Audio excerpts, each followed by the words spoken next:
Hello buddies, welcome back. It's Anne-Sophie and today I'm going to show you how you can set your alarm on your Emporia tablet. For that you want to go here to alarm, and here you have alarm 1 and we can set it here.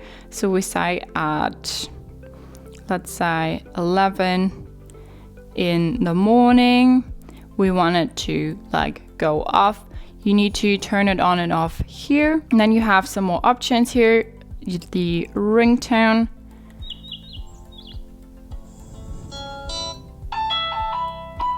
I'm gonna go with the birds, it's pretty sweet, and we say safe, and then we have the alarm volume here.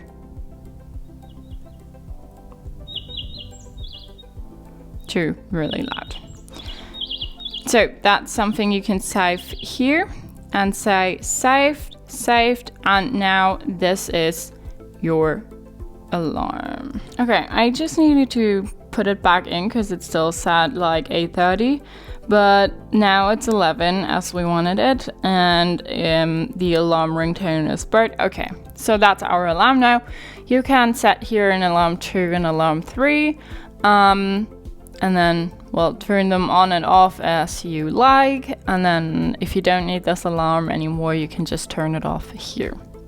So, tomorrow at 11 a.m. This alarm will go off, and when you set your alarm, you can just go back. You see here the little clock, so that the alarm is on. So that's how you set an alarm on your Emporia tablet. Hope you liked it, hope it helped. If so, thumbs up, share and subscribe, and hope to see you next time. Bye.